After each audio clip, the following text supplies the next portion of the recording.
এবার যদি Bangladesh football coach নিয়ে যদি কোনো গাফিলতি হয় তাহলে বাফুফে সভাপতি তাবিদ আওয়ালের চেয়ার নড়ে যাবে। আপনারা কি এটা মানেন? আপনারা হয়তো অনেকে বিশ্বাস করতে পারছেন না, আরে কেমনে সম্ভব? সে তো বিএনপির নেতা, সে বিএনপির এবং হাই প্রোফাইল নেতা, সে কিভাবে তার পদ যায়, কিভাবে কি হয়? আসলে বাংলাদেশ সবকিছুই সম্ভব, এই দেশে সবকিছুই সম্ভব। সে বিএনপি করুক, আওয়ামী লীগ করুক, যেটাই করুক, রাজনীতি বেলায় যাব না, হোয়াট এভার। তো আমরা আলোচনা করতে যাচ্ছি হচ্ছে বাংলাদেশ ফুটবল কোচিং প্যানেল নিয়ে। তো আপনারা দেখছেন সাম্প্রতিক সময়ে কিন্তু বাংলাদেশ কোচ নিয়োগের জন্য তারা এই যে নিয়োগ ছেড়েছে, কিন্তু সেই নিয়োগে কিন্তু প্রায় ৩০০-র অধিক সিভি জমা পড়েছে, আপনারা সবাই জানেন। সেখান থেকে চার জাতীয় বোকাচন্দ্রদেরকে, চারটা বা জাতীয় বোকাচন্দ্রদেরকে সুযোগ দিয়েছে। আমার আপনার সবার প্রিয় এসব ফকিন্নির ছেলেবেলার নামই বলবো না আমি, ঠিক আছে? থাক, এটা বাদ থাক।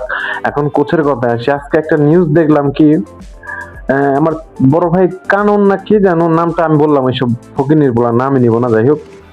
ওরা একজন বক্তব্য দিতেছে যে তারা নাকি এশিয়াতে কাজ করা যাদের অভিজ্ঞতা আছে তাদেরকেই তারা মূল প্রায়োরিটি দিবে, আর যাদের নাই, নাম থাকলে লাভ নেই, হাই প্রোফাইল থেকে লাভ নেই। এশিয়াতে যদি কাজ করার অভিজ্ঞতা না থাকে, সাউথ ইস্ট এশিয়াতে যদি কাজ করার অভিজ্ঞতা না থাকে, তাহলে তাকে বাংলাদেশ ফুটবলে হেড কোচ বানানো হবে না। তাহলে নেইমারের সাবেক গুরু রোজারিও মিকেল, আবার ওয়েলসের সাবেক কোচ, যিনি 2015 সালে ওয়েলসকে ইউরোতে কোয়ালিফাই করিয়েছিলেন, তার মধ্যে একজন কোচ, জার্মান কোচ রয়েছেন, বেলজিয়াম কোচ রয়েছেন, নেদারল্যান্ড কোচ রয়েছেন, আর্জেন্টিনা কোচ রয়েছেন।